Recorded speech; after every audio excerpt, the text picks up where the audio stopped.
Welcome to Awakened Motherhood, the podcast where mothers share their powerful stories of healing and empowerment. I am your host, Amanda Quick, best-selling author, TEDx speaker, and advocate. In each episode, we dive deep into the stories of mothers who have overcome adversity, found their fierce feminine power, and embraced transformative parenting. Whether you're a mother driven to fight for your children or someone with a story burning inside you, this podcast is for you. Together, we'll explore themes of resilience, self-trust, and healing from our traumatic experiences, all spotlighting the profound journeys of awakened mothers. Join us for a space of naked authenticity, deep inspiration, and genuine connection. Embrace the divine feminine and discover your own warrior mama within. Welcome to Awakened Motherhood, where your story is the spark for change. Welcome, everyone, back to another episode of Awakened Motherhood. I'm your host, Amanda Quick, and today I am really excited to introduce our guest, Cina Hoey. Cina is a licensed psychotherapist, transformational coach, and the founder of Cina Hoey Wellness. As a pioneer in integrative healing, she has developed a results-driven methodology that seamlessly blends clinical psychotherapy with alternative and holistic interventions. Her unique 6-dimensional approach, addressing the mind, body, soul, past, present, and future, guides clients towards profound and lasting transformation. Welcome so much, Cina. I am really excited to have this conversation. Thank you so much for having me. I'm excited to be here. Absolutely. So, right away, you're really talking my language here when we talk about mind, body, soul, and then past, present, future, and bringing all of that together. And the fact that you do so as a licensed psychotherapist is, you don't find a lot of those, to be honest with you. And so I would love to hear from you, like, where did your story begin? Whether that's before you became a therapist or even while you were, wherever it feels like the right place to start. Yeah. Well, it certainly started long before I became a therapist. And that journey for like some of the deeper answers and like the understanding of why we feel pain and why we suffer and all of that really began in my mother's journey, which is why, I when I reached out to you, I thought we were such a great fit. She passed away when I was 10. And so that really opened me up to a dimension that not all 10-year-olds like venture into, it was like, what is death? Yeah. Where did she go? What happens? Like, what is everything that I'm feeling? Is that going to happen to me? All of these things. And she was very religious. I have 2 of her Bibles on my bookshelf, and she believed in angels and everything. And when she passed, I really felt her presence quite a bit. And so I knew from a very young age that like this 3D is not all there is. And it really led me down a quest to understand more and more. But in the wake of that loss was also a lot of my own grief, my own pain, my own sense of emotional neglect, not growing up with a mother. And so, there was alongside like all of this unfolding of knowledge was also a lot of pain that needed to be dealt with and handled. And so as I got older, some of these things reared their ugly heads in my relationships and in my relationship with food and in my relationship with exercise and work and money and literally every life area that you could possibly think of. And so I kept having like, it would seem like every like 3 to 4 years, it was like a new issue that would present itself like, now you have to work on this. And throughout that journey, eventually I became a psychotherapist because it's the most interesting thing to me. It's just so interesting to understand, like, why are we all so messed up? And like, how do we work through this? And how do we actually experience peace? And so I became a psychotherapist about over 10 years ago. And then I also continued, like it was side by side. So I was studying the clinical, but in the time off, I was still reading books about past lives and souls and energy and getting, my Reiki certification and everything. And so you're like a woo I'm like, psychotherapist. I'm going to hit this from every angle. Like, I need to know what's wrong with me. And also I wanted to be able to really help my clients. One of the effects of that trauma is perfectionism. And so I really wanted to be very good at what I did. And I also wanted the tools that worked, I didn't want clients showing up in session week after week with the same amount of anxiety. I didn't want that for myself either. I knew that there were like actual ways that we could heal and transform. And so really my whole life's journey from a very young age until still now, it's really one of the great loves of my life is this kind of like self-understanding.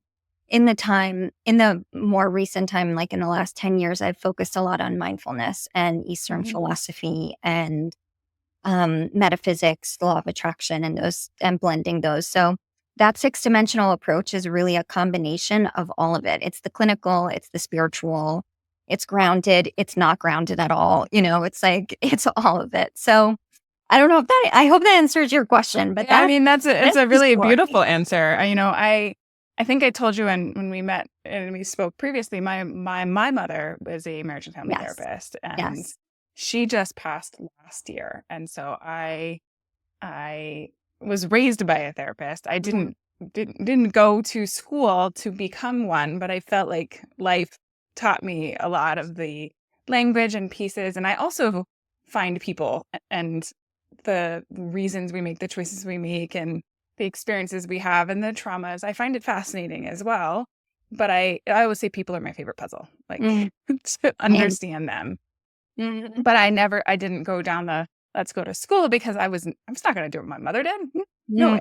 way. No, you had to rebel a little bit Way. against I that. had to 100% rebel. And at the same time, by doing so, it's like a swing back the other way. Mhm. And I mean, the last 5 years, I had so many amazing conversations because my mom was also trying to figure out how to do essentially what you're doing. Yeah. And she really wanted to bring the awareness of energy into work. She did, and she never actually had a practice. She worked in addiction treatment centers, and then she worked in as a teacher, and so to help others become therapists. And so she was Oh, cool. in this like in the field trying to help people learn how to. And most people who want to become therapists like are going through trauma themselves, and therapy Yeah. helped them, and so they want to do it. And so it's Yes. almost like they have to see it and feel it for themselves. And she was trying to figure out how to introduce a lot of this. And so it's amazing. You, in a lot of ways, have figured out how to introduce all of that. And I'm super curious. Are you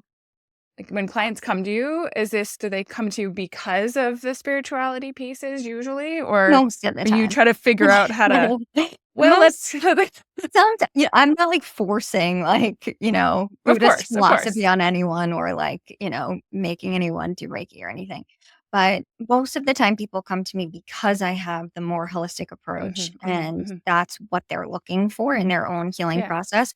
The majority of my clients come to me after they've already seen other therapists. And most of them Mhm. say like, yeah, I was seeing someone, they were really nice and they helped me with this or that, but like I think there's something deeper, or Mhm. I saw a therapist, they didn't really help me that much. Our sessions there's so many tools and techniques that I draw from that clients Mhm. really Mhm. need. And I think that Mhm. I think the whole field of psychotherapy is changing because even though I would love to say I'm super unique and my approach is unique, it's actually becoming more and more popular for people to integrate other forms of healing and to start to get to some of the deeper layers. So, Yeah. I would say the majority of my clients do come to me for my approach specifically. But if they don't and they're just recommended, like, oh, my friend said you were so great, but they don't really have a spiritual bone in their body, like I'm still have the clinical side. And, you Right. always meet the clients where they're at and I can sort of tell what they need and as we go along. And sometimes I just wait multiple sessions until I slip in, comments about the universe and see how that lands. Yeah. There's a little bit of treading, but also some intuition about what Yes, language are they using because of course. I'll always you know, respect, their w- needs. well, and sometimes people use the religion language or they use the Mhm. universe language, but it's also rooted in the same having some faith in things beyond the physical and Exactly. the ways that we can connect and move things. And I'm really curious. I know you probably, you can't give specifics in any client information, but I'm curious what it would look like to integrate 6 dimensions, for example. Somebody Yeah. comes to you with PTSD and, a pattern that has played out in all these dimensions, because like you said in your own life, it is Mhm. never just one area that you have to work on. We think No, we're coming for one area, no. but it's Mm-mm. really everything. Yeah. Uh, and like, what does that look like? What does it look like to think about past and present and future on top of the rest of it? Yeah, sure. It's a great question. And it's different for every client, of course. Like there are some clients that really don't have that much childhood trauma. They don't really understand why they have anxiety or an eating disorder. They're like, I had a good childhood. I shouldn't like have a problem, And, there's a lot of distortion in that alone. But I so was going to with say they're clients, beating themselves up for not being whatever right. version It's they're like supposed I to don't be. have I'm not justified in being a human and having human issues. But so a client like that is not going to spend a ton of time processing and reprocessing their past. But the majority of clients that show up in psychotherapy that have repeating patterns, like this is a subconscious issue. This is always something that's deeply programmed in, has nothing to do with the present moment. It's just being activated again and again. And so we always we got to start there. We have to start with what is the conditioning of the subconscious? What did you learn? How'd you learn it? Who taught you that? What are the beliefs you're holding? What are the parts of yourself that you shut down? And so that's what the past looks like. It's some of that more traditional um, emotional processing and reprocessing and some of that trauma work. Also, I love to incorporate inner child work. I don't really think that any healing process is really complete without it. And so we'll incorporate some stuff like that when it comes to the past. The present is all about mindfulness. And what I've studied for a long time is really this ability to tolerate the present moment without needing to fix or change it. And it's life changing. It's actually I'm not shy about giving away all my secrets. I'll tell everyone in this podcast everything that they want to know about anything that I do behind closed doors with clients. And the number one thing that is missing in people's lives is this ability to tolerate the present moment without having to fix or change it. It's the most life-changing, life-altering practice that there is, in my humble opinion, after 10 years of clinical practice and 20 years of seeking. So the present moment is a lot about that ability to just be with what is, to relax into non-resistance. And the future is the fun stuff. That's like manifesting in metaphysics and the law of attraction and visualization and all of that. And so every client is different. Like I said, they'll spend different amounts of time in certain scenarios. And also the tools and the techniques can be applied in different ways. So for a client who has already cleaned out the wounds of the past, we've done a lot of inner child work. We've done the shadow work. We've reprogrammed the subconscious in many ways. Now they're like, they want to thrive. And now we create new visions for them and we do some manifesting. Like that's one way to do it.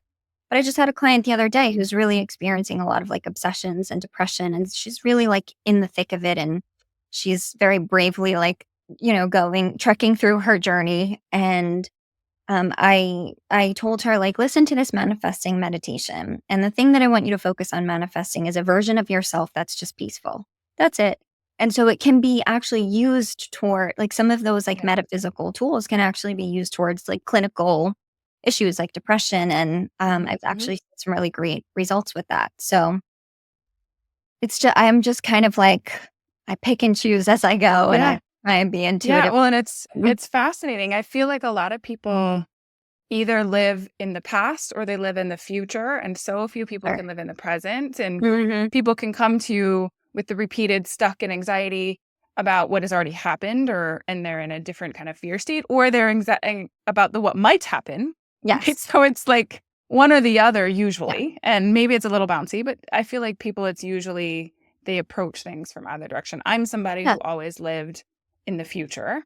And so it was really less about what has already happened. I didn't care because it already happened, but it was about every single trajectory in front of me. I had to map out my response and plan. And like, I couldn't feel like grounded until I had all of the future plans, not one, because I knew better, but I would place scenarios in my head or have conversations in my head. And I was living in this potentiality, but it still kept me at some level of anxiety because I couldn't be present. Yeah.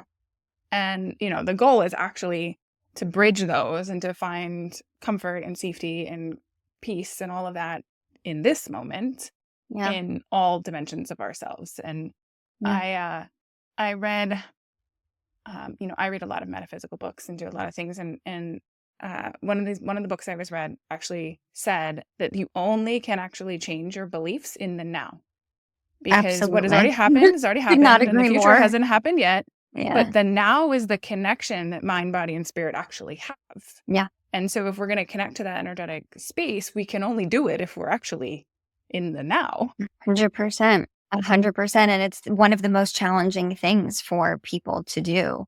And it's Yes. natural, to bounce back and forth between what was or what might be or what could be. And there's a lot of reasons that we do that, but some people do it more than others. And it can be really, really detrimental to our well-being. But it is the sweet spot, is to be able Yeah. to be present. And also, what I'm sure you would agree with is that the key to creating a conscious future too, or creating an intentional future and version of yourself too, is also about the present moment. It's not about Yes. that next level self. It's about embodying her today. And Yes. who would I be today? Like, how would I make my choices? How would I make my decisions if I didn't have Yes. an eating disorder, if I wasn't, struggling with my attachment, like how would I navigate life today? And so the present is where all the juicy stuff happens. And that's why self-awareness is so important, because if you don't know you're about to repeat a pattern, if you don't know your Yes. thoughts are like stuck in that old narrative that keeps perpetuating your reality, essentially, Yeah. you're not going to heal it. No. And, it's something I think we all in some ways still always have to work on reminding ourselves to be present. And it's not about the next thing to do or the next thing to, because that's the perfection and, okay, I've accomplished this. I mean, this has been my challenge is I've done so much. Mhm. And now what? Like Mhm. there's always a goal that I have to strive to. And Yeah. now what? Yeah. And yet the now what person only is created when I become her today, even Mhm. before, because your environment changes after the belief in yourself changes. Oh, Not the other way well around. said. Well said. As That is like, as annoying as it is, I want to put that on like a billboard, like that's like one of the legit. main things I say. Hmm. I say that Yeah. probably 5 times a day in session, is like, nothing external changes until something internal changes first. So Yes. let's work on Yes. that, rather than the Yeah. new job or the new this or the next that or losing 5 pounds, Right. Because you're just going to have the same patterns in the new job that you Yes. have in this job if you go into it with the same energy and intention. And level of consciousness. Yes. Exactly. Yeah. Yeah. Exactly. So, Yeah. I mean, most of the listeners on the show know my story. And in my story, there's a moment in time in which I actually went to see a psychic, mm, and I'm I'm completely agnostic, totally reject all of it. But my therapist recommended this woman. And so I was like, screw it. Nobody else is helping me. Let's try. And she says to me, the reason you're sitting here, the reason your angels created this session, the reason all of this is happening is because you haven't made a choice. Because I was sitting in this, I could see the future. I could see all of the patterns, and it was horrific with the idea. And I was also feeling a complete victim to my past. mm, And so I was refusing all of it, but I was sitting in indecision in the present moment. mm, And I was sitting in this like lack of acceptance and being and totally unaccountable to the present moment. mhm. And she says, you haven't made a choice. And I'm like, what do you mean? I've done all the things. She's like, nope. And it's like that moment was the moment where I finally saw myself clearly, and I saw that she was actually right. And Mm, that my lack of decision in the present created this experience that I was having, and I was seeing would unfold. And that decision that I made in that moment was like a split-second decision. It was a sure decision. It was a mind, body, soul decision. And 6 weeks later, my entire reality was different. wow. And so and I was doing it with active PTSD and panic attacks and everything else still happening, but I was doing so in spite of it all. I was going Sure. to make a decision. I was going to believe through, and I really did, because I had this new understanding that just opened the door for me. And Yeah, I think that not most people don't have that like split second immediate shift, but it does happen sometimes. for sure. And I know that it's possible to do not just in these really big, high conflict situations. Mine was a much bigger scenario. Mm, And I saw the danger my children are in. I saw the danger I was in, and it was like, I'm done doing Mhm. this. Whatever I need to do to change, I'm done. Yeah. And unfortunately, we have to sometimes it has to get bad enough before we're I willing to know. face I don't know why ourselves. we do that to ourselves. It's horrible, but I'm for me now, it's almost like this new place I'm in where I know those beliefs are so powerful because I've seen it, I've experienced it, I've witnessed it. I have the validation that I need to believe that that's possible. But at the same time, it's almost like there's such little tweaks now. It's not this big piece. It's okay, what do I even want to be different? How would that even make me feel different? Is it Sure. just to check a box? Is it because I actually want it? Is it like there's so Right. many, and I think we get a little stuck in there. And I'm somebody who has graduated from therapy, like, I don't know, a bunch of Congratulations. times. Thank you. But I also feel like it happens because I'm almost like too self-aware, and that most therapists can't go further. And so Yeah. I've gone as far as they can take me. Yes. Yes. Totally understand that. And just out of curiosity, once you made that decision, what Mhm. happened to your panic attacks? They changed. So I wouldn't say they go, because I was in a high conflict divorce. My ex-husband, I don't remember how much I shared about my story, Yeah. but Love it. there was like literal hostage negotiations happening between transfer of kids. Oh, If you don't communicate with me or change this, then he wouldn't let them out of the car. And, asking to come to my house, and I'm feeling completely stalked. Like there's just this stacks of things And going so on. that panic was actually pretty valid. It was like Correct. there was actual Correct. danger. Yeah. Correct. And every text message was sent a shock because what's Sure. next Sure. type of thing. And I remember talking to my mom, like, I can't live like this. Like, I can't live in a war zone with myself and my kids. And I could feel I was trying to hold myself together so that I wouldn't be screaming in front of my children. And that didn't always work that way. Sometimes I Yeah. did react in ways I didn't want to because I felt an actual attack. Yeah. And so yes, it was valid, but the panic attacks were still, from another perspective, he would have said they were not valid because he wasn't doing anything wrong, but Right. Of course not. regardless, I was in a very high conflict situation. The moment I made that decision, what changed is my actions. I no longer was waiting for somebody else to figure it out, even though I had hired everybody. It wasn't let them find the people to make the evidence. Everybody who popped into my head, I made a phone call. Everybody who might have an idea, I Yeah. said, if you were in this situation, what would you do? Every Wow. idea anybody presented, I did. And then I did the next one. And then so it was like everybody knows somebody, though somebody knows somebody. I'm going to keep going in a different way. And so that gave me this momentum to take action. So I immediately started to feel a different level of control Yeah. over my, like, I can't fail because I'm not going to stop. If I don't win at this next hearing, we're just not going to stop. And so that helped me keep moving. I also almost immediately, like that same day, the synchronicities were unreal. And the fact that as soon as I left that session, I went back to work and was talking to a coworker, and she just says, "Hey, I know somebody," and makes a call. And it just started like unfolding for me. And I'm looking here going, we've been doing this for a year, and just now we're getting these pieces. But it reminded me that they had people in my corner. I had angels in my corner. I had, support in my corner. Yeah. But at the same time, not everything changed immediately. There were motions we filed that didn't work. We weren't quite there. And I would feel it, and it would be hard, and I would have a moment, and then I would remind myself that if this was happening for me because I had already changed the timeline. And so something else, I needed new information. Something else hadn't happened. There was a reason, and I had to trust the reason would come in the future. Yeah. And so I would come back to the moment and go, okay, what can I do now? How do I focus here? Where do I need to be present in that same word? And things like recording conversations were different. I was more aware of my kids in a different way. I was more empathetic towards their present because I was not present myself. Yeah. And so it was about 6 weeks from that decision to our final divorce hearing. And so there was 6 weeks where I still had to hold this knowing while in the midst of the worst time in my life.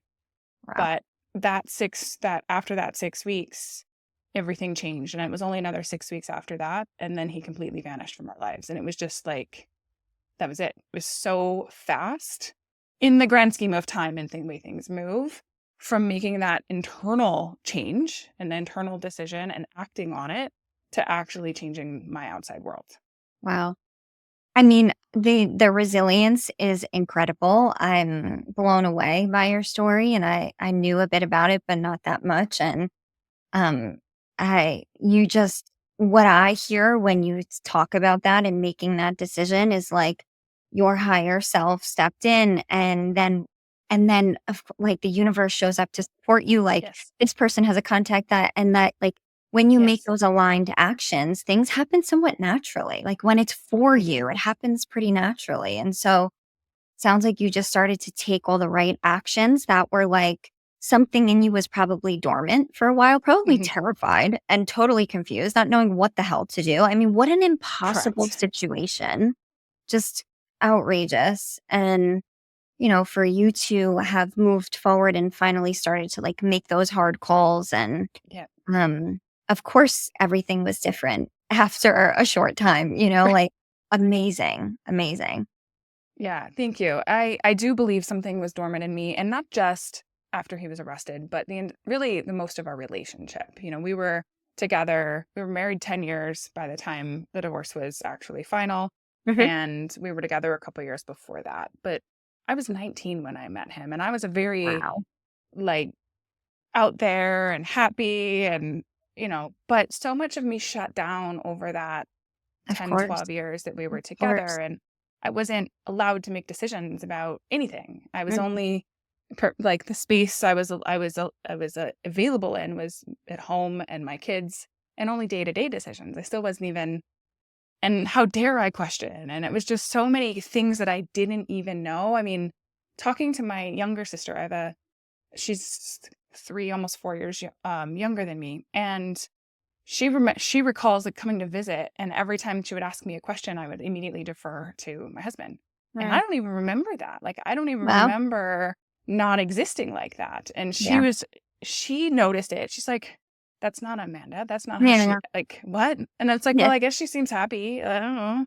Mm. Right? And so much of me shut down, and after he was arrested, I was only able to operate with what I was currently operating as, in a very fight or flight way, and immediately formed a trauma bond with the man who caused the problem. Mm. And so those pieces carried and took a lot of time to unravel for me to actually, like, come back forward and take control again. Yeah. Because it actually, that part happened much slower. It was less of an instant decision.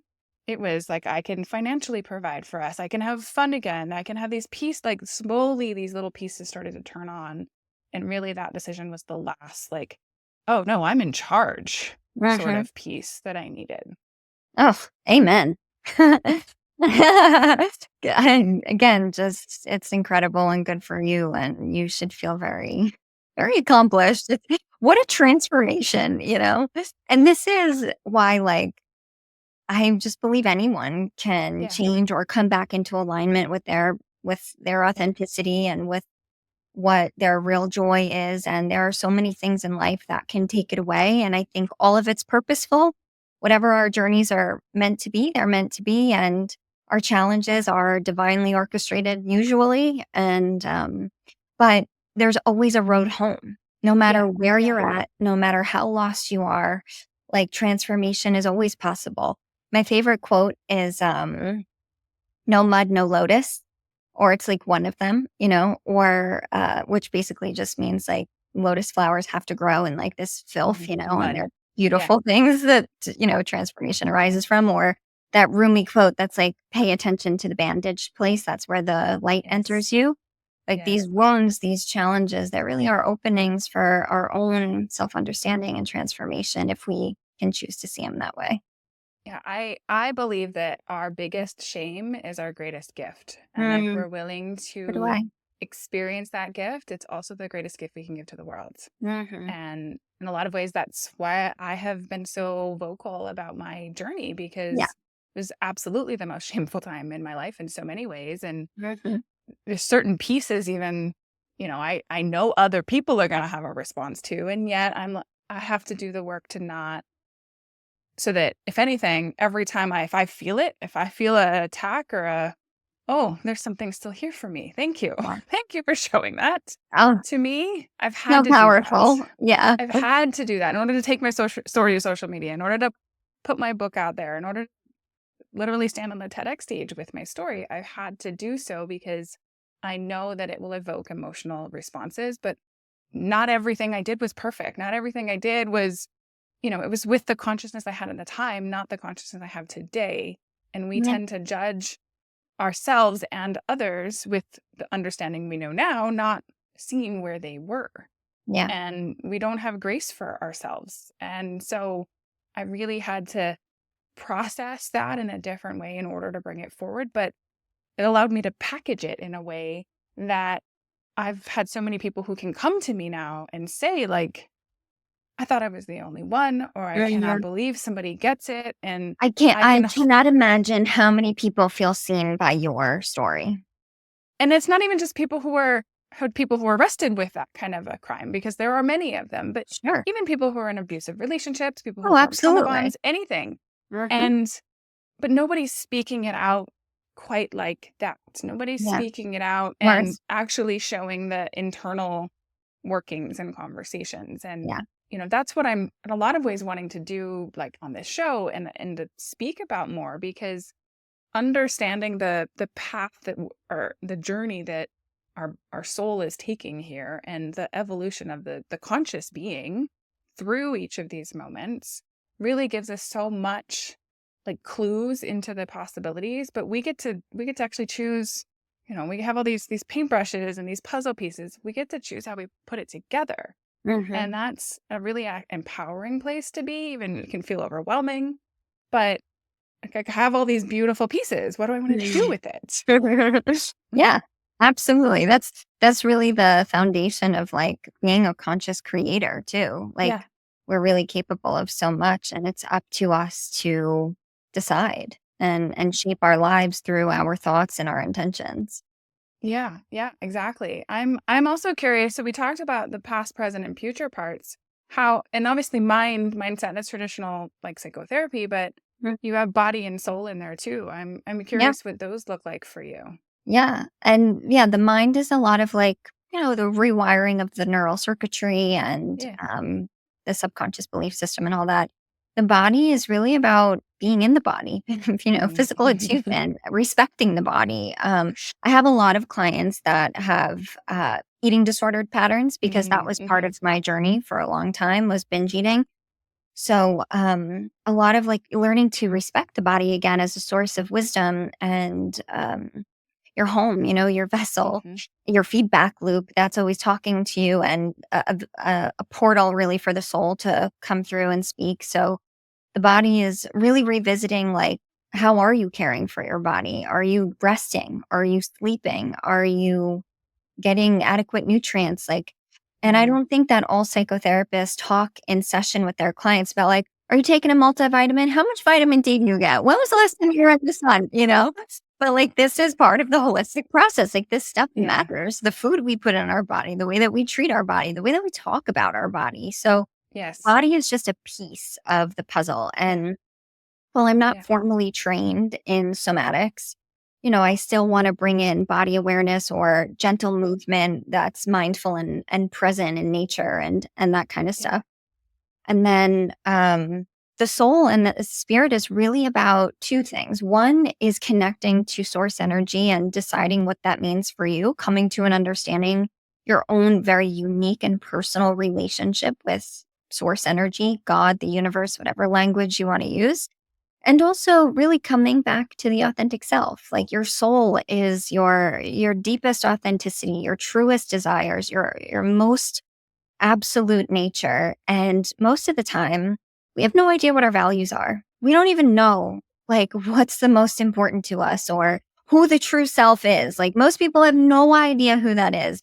A lot of times in session, the conversation, especially for people with anxiety and depression, is like, you think that the intervention is like meditate or do this or do that. I'm like, when was the last time you like went to a basketball game, or like when was the last time you like hula hooped and listened to stupid music or, went to the beach or played volleyball or like played a musical instrument? Like that kind of joy and reconnecting is such an important piece of the healing process. Most people think that healing is all about this like deep intrinsic work, and it is. And then just yesterday I was telling a client, like, what have you done for fun this week?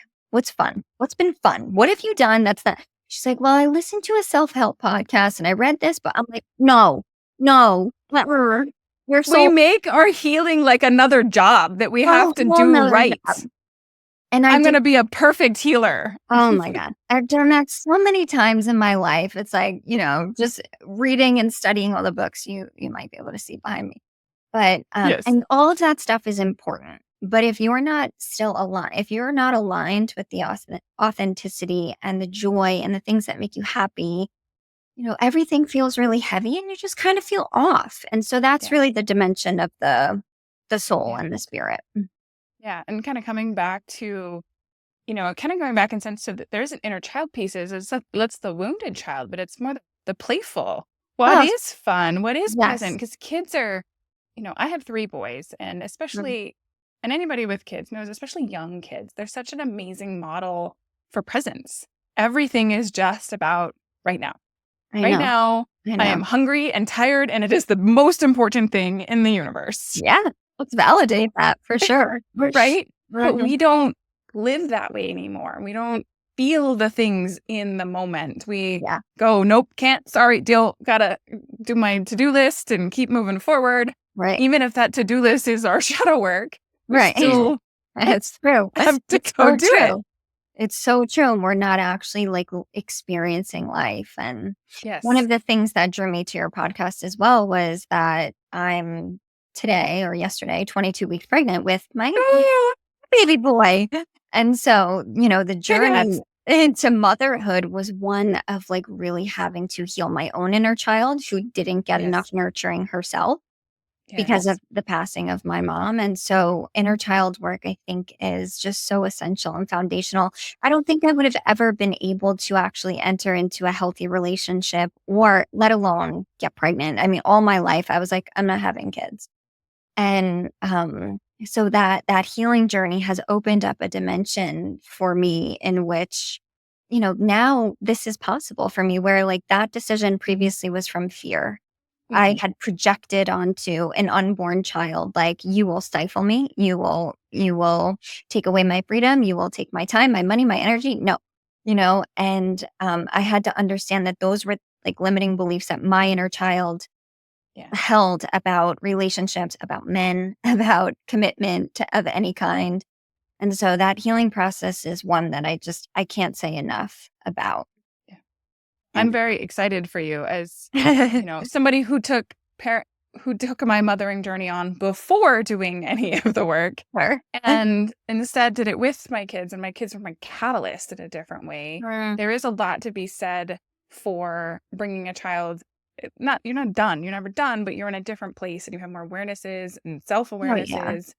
And even having a child, when you have that even spiritual connection, it is even from a place where I wasn't spiritual, I wasn't connected, I wouldn't have believed in any of the woo-woo. I was the most in tune with my body and with my baby than anything else ever. Oh, I'm sure. And my knowing of, like, when a child comes out of you, you're not 2 people. Okay, they cut the umbilical cord, but on a spiritual level, you are not 2 people. And I had such a strong pull to this little being, and it was, if you wanted me to leave my baby, like, you want me to leave my arm? That's not.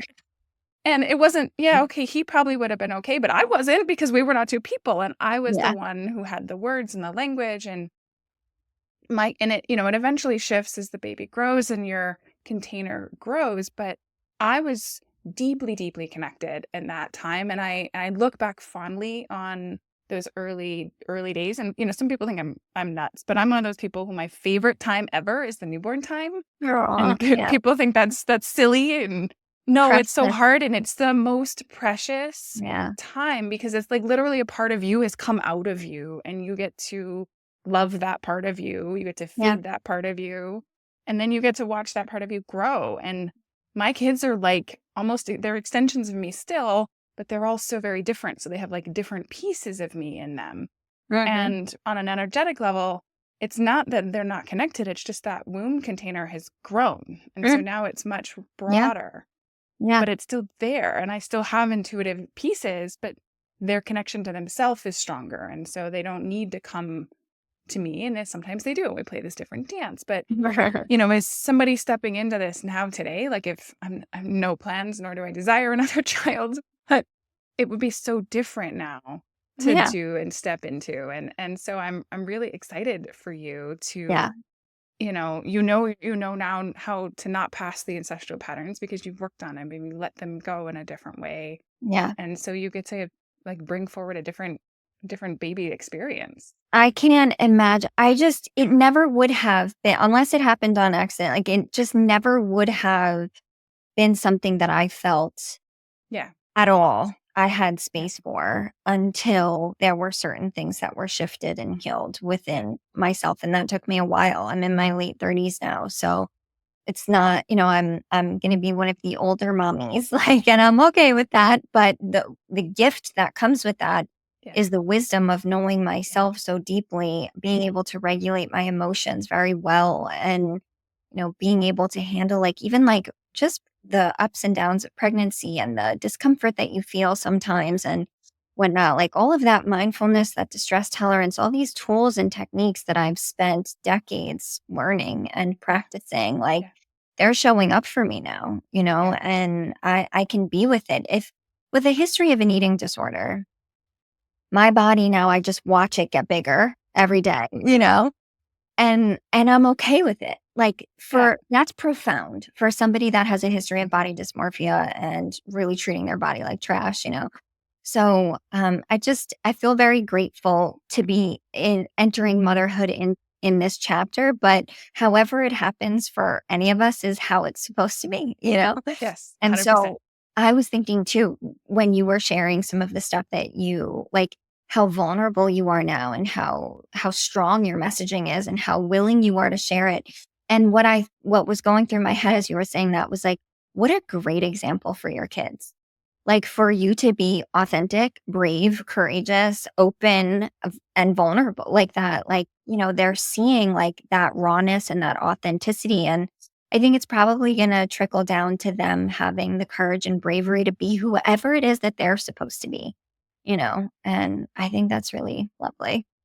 Thank you. It is my greatest wish that if they learn anything from me at all, I could pass one thing on. It's that they're accountable to themselves Mm, and that they know who they are and that they don't listen to anybody else. I love And so that. they need to be that strong connection to self is probably the most important thing that I Yeah. really wish to give them. And Yeah. truly they all three of them very much are. Mm. And my oldest will be 15 in a month, which is crazy because I'm also 38, Yeah. but they were very young. I was in my early 20s. Oh my goodness. And, I will say there was never a plan to have kids. Yes, we continued to have them, but we never once had a conversation about actually having children. Wow. Wow.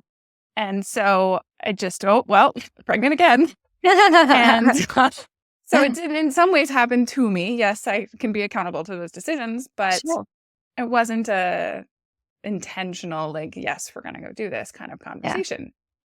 But watching how much, and I think this is important for moms, especially now today. It's like, well, I'm a mess and my kids are a mess and it's all, I can't, like, that's not actually, it's never too late. Because you can still do the work after the baby is born. And Oh my I God. watch my kids shift the moment I have an awareness or something shifts in me. And so I don't have to say anything. They immediately pick it up and they immediately Yeah. start working through things. And at some point it does take a little bit longer because they're a little bit older. They're a little bit more, nope, this is my field now, mom. And that's fine. But they Yeah. do get there. Yeah. And they do get there. And I really do believe in the connections, the mother line connection, especially of the way that energy is passed down. And, I really got to lean into that those last 5 years after my divorce was final. My mom and I healed a lot of the things between us that were really broken from my Yeah. teenage years. Because opposite to me, she lived not the same experience, but my father was physically abusive with her. She also had to fight for custody. There was a lot of really similar parallels Yeah. to her story with my father and my story with my children's father. And the recommendations in the 90s was, don't tell kids those things. It's not appropriate. We have to keep it. We have to keep it in. Yeah. And especially as a therapist, you would never talk Oosh. about the things that was inappropriate. Right. But kids know and they feel everything. Oh And my I God. certainly Yeah. did.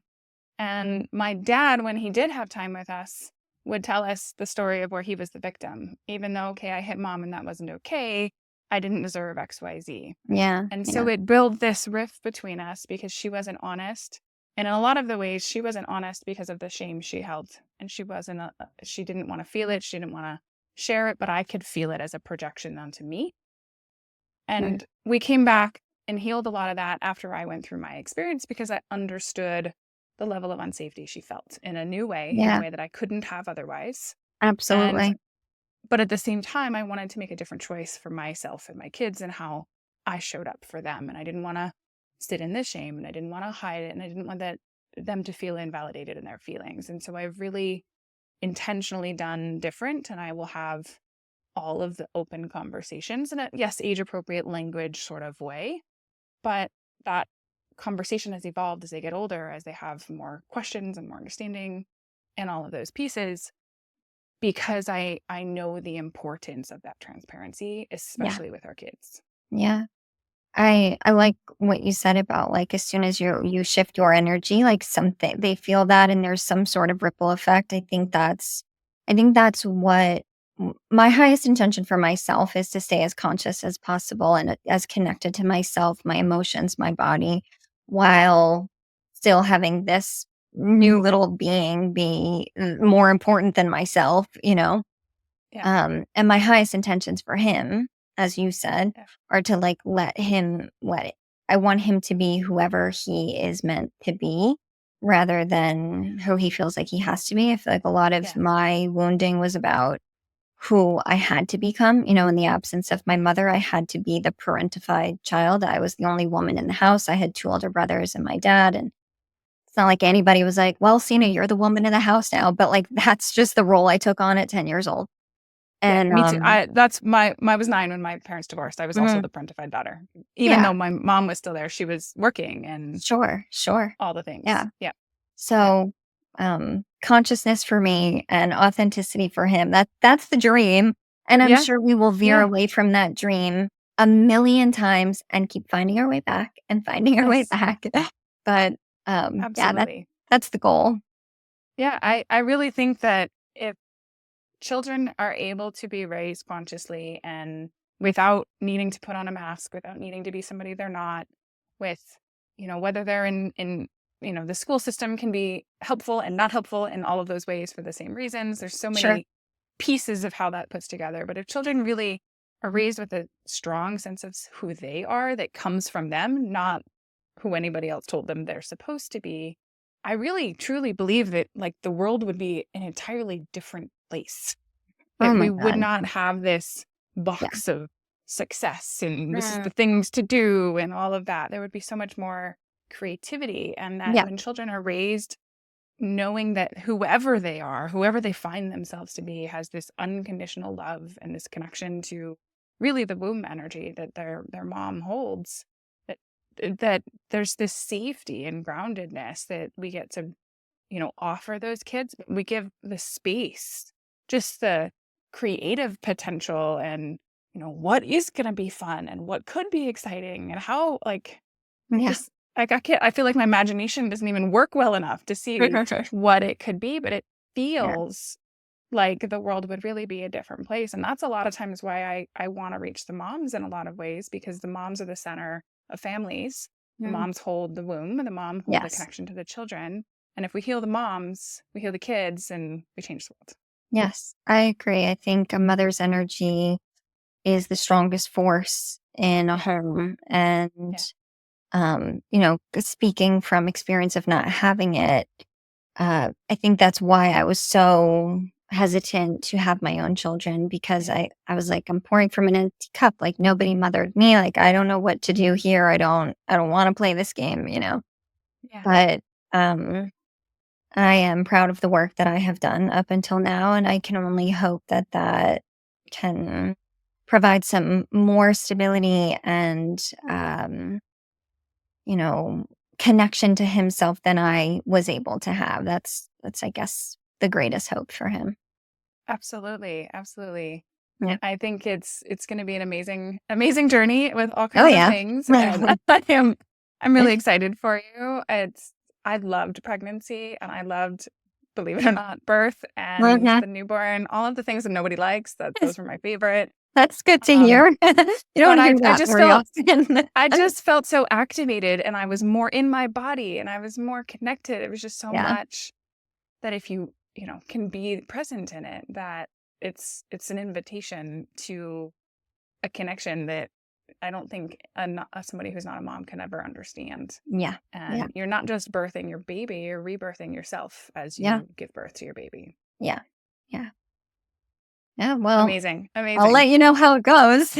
Please. Yeah, no, send me baby pictures. And if somebody could bottle up like a newborn smell, No, I know. It's so it's something precious. else. It is. Yeah.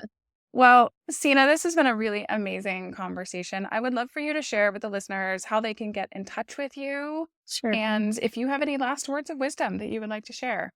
Yeah. Well, my website is cinahoey.com. I do have a free stress reduction course on YouTube.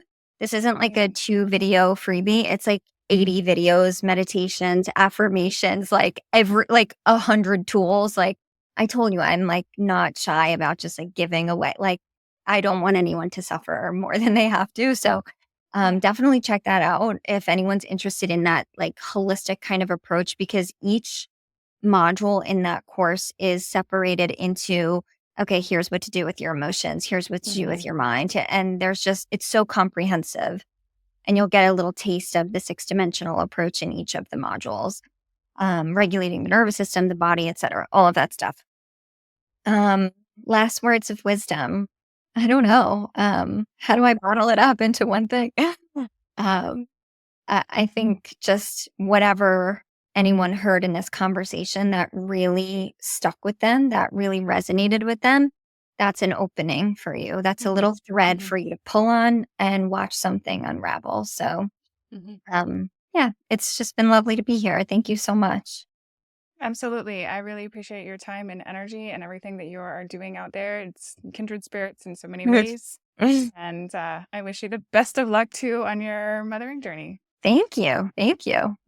All right. I will see you all in the next episode.